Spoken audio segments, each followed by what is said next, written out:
Hello friends, hello everyone.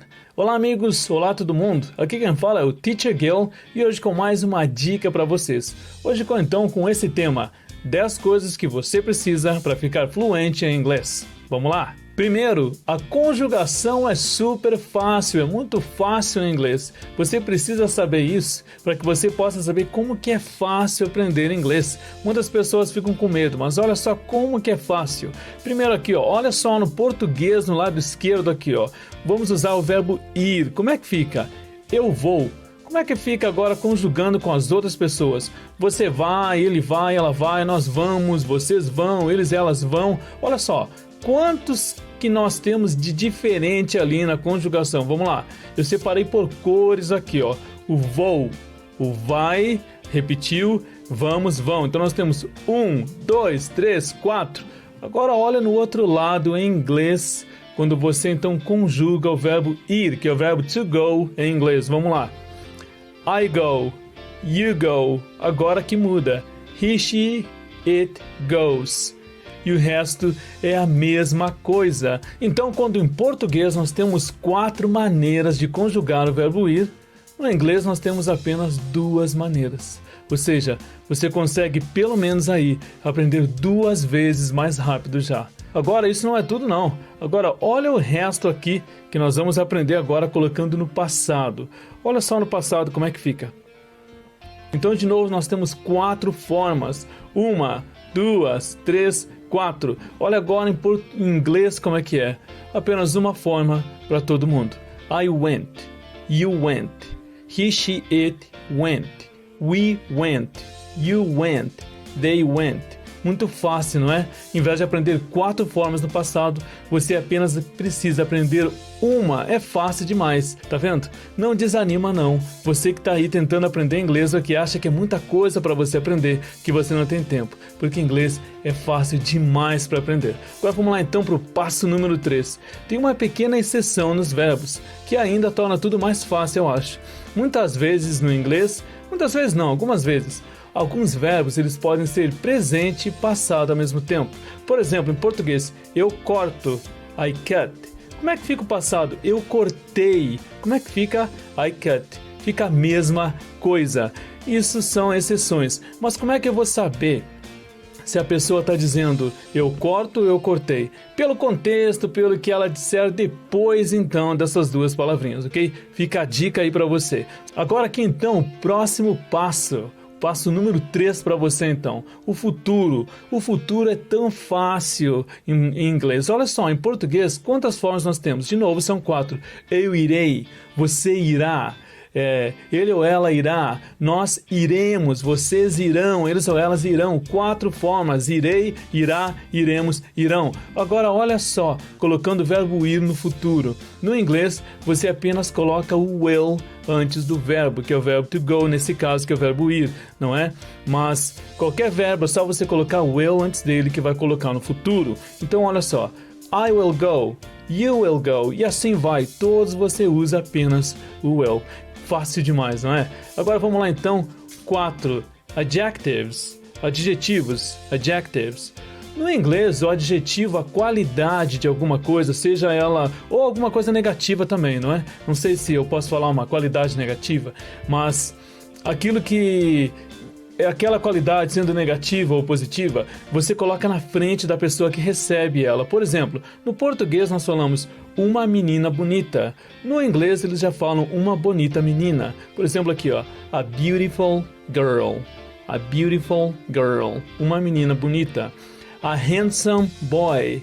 A handsome boy, um menino bonito, fica um bonito menino. A qualidade, o adjetivo vai na frente daquela pessoa que recebe ele então. Mas agora, não confunda, porque muitos alunos confundem isso. Quando você usar o famosinho verb to be, que é am, is, are, e aí você coloca no final. Por exemplo, aquela menina é bonita. Olha só, eu não estou falando uma menina bonita como eu falei aqui em cima, a beautiful girl. Agora eu estou falando aquela menina é bonita. Então aí então ele pode ir no final. That girl is beautiful. E agora então, that boy is handsome. Aquele menino é bonito. Aí, ficou esse exemplo para você. Vamos lá agora então para o passo número 5.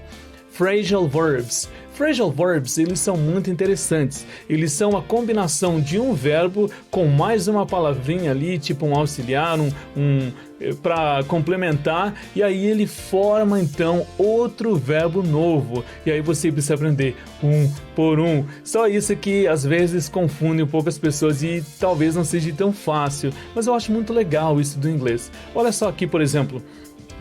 Se eu fosse usar sozinho o verbo to run, significa correr, to run. Mas se eu colocar away depois do verbo to run, vai ficar run away. E aí vai ficar então o phrasal verb fugir, fugir. To run away, fugir. Um exemplo aqui, uma frase para você aprender direitinho. The robber ran away. Vou até colocar aqui para vocês verem direitinho que eu estou falando ela, ok? The robber ran away. O ladrão, o assaltante, fugiu, ok? Aqui então, no passado, ran away. O assaltante, o ladrão, fugiu. Agora, olha só como é só você mudar uma palavrinha. Aqui eu coloquei o away depois do run, não é? Que ficou fugir. Nesse de baixo eu coloquei out of. Juntando tudo eu posso falar out of, que eles fazem muito isso no inglês. E aí já muda todo o sentido da frase. Significa ficar sem alguma coisa. Por exemplo aqui, ó. We ran out of money. We ran out of money. Nós ficamos sem dinheiro. Tá vendo? Totalmente diferente já da de cima, não é? E isso você precisa aprender. Você precisa saber que o inglês funciona desse jeito. Mas agora vamos lá. Próximo passo então. Número 6. Expressions.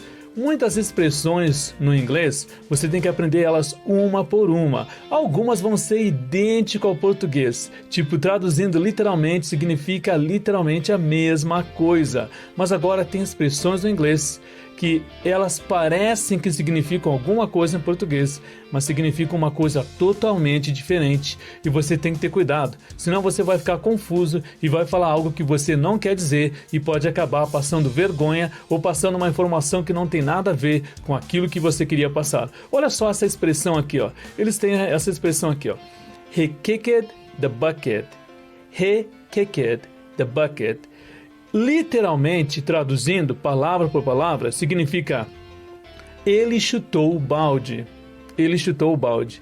Mas não é isso que eles querem dizer. Porque em português, quando eu penso que uma pessoa chutou o balde, significa que ela desistiu de fazer alguma coisa, não é? Que ela se entregou. Agora, no inglês não significa isso não. Significa que a pessoa bateu as botas, que ela morreu. Por causa disso, então, a expressão que eu vou usar equivalente em português vai ser ele bateu as botas. Que se você for traduzir literalmente, não tem nada a ver com as palavras aqui de cima. He kicked the bucket. Mas você tem que entender o sentido da frase. He kicked the bucket significa que ele morreu, não significa que ele chutou o balde, que ele desistiu. Por isso então nós adaptamos e usamos a expressão equivalente em português, ele bateu as botas. Você precisa aprender isso também, para você não ficar confuso no inglês. Segue essa dica que isso vai ajudar muito você. Vamos lá então agora, número 7.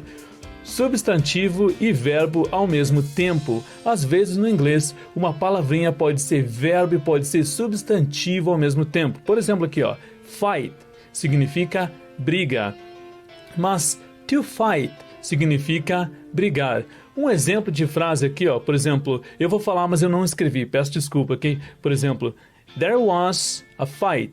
Houve uma briga. Agora vamos fazer uma coisa aqui. He wants to fight. Ele quer brigar.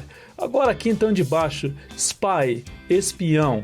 He is a spy. Ele é um espião. E agora o verbo to espiar, ok?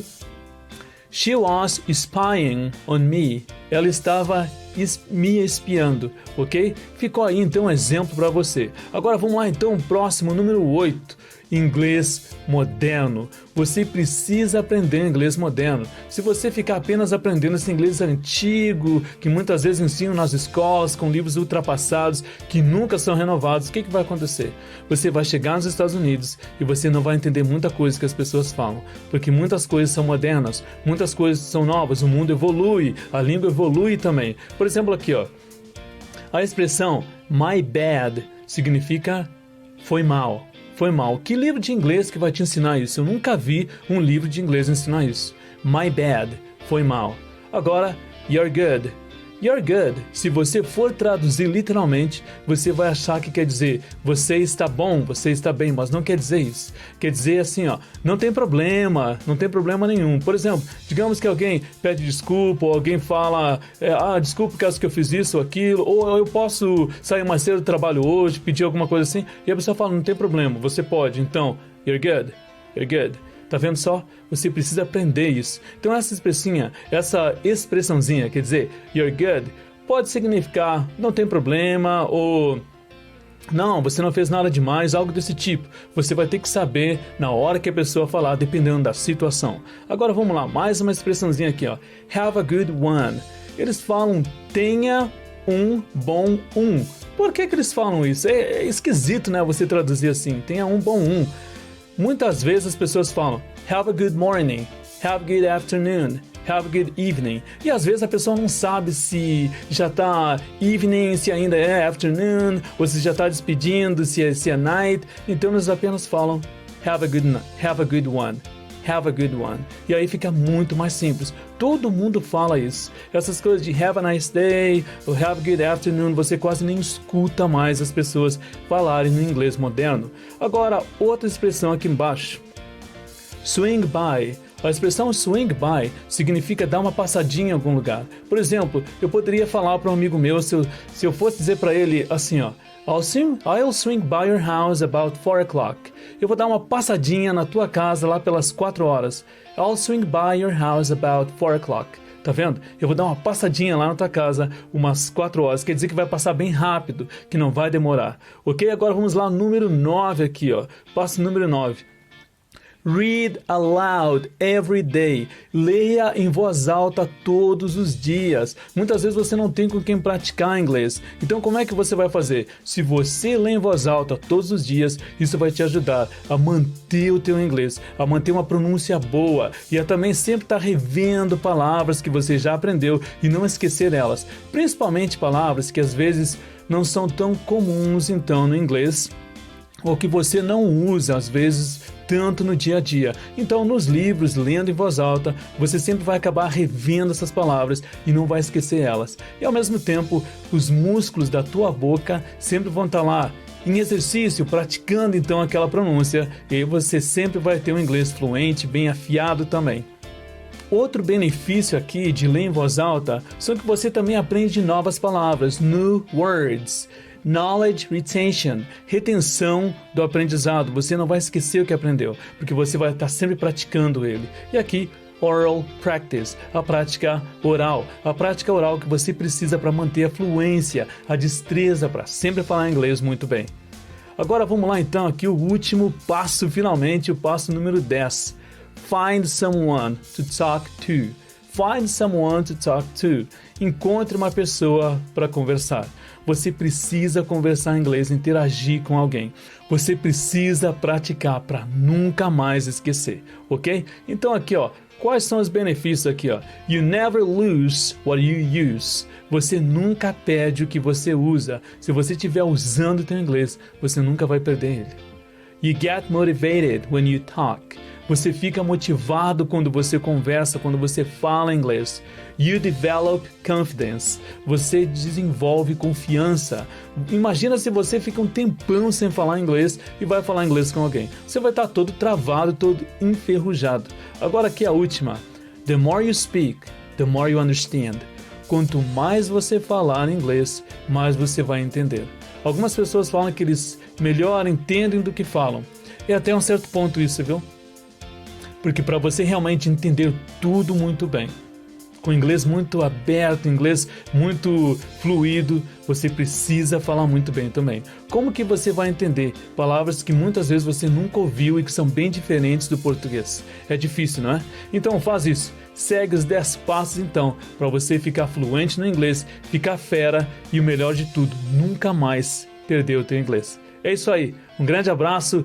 Curte o vídeo aí, compartilha, deixa teu comentário, se inscreve no canal. Um grande abraço e até lá!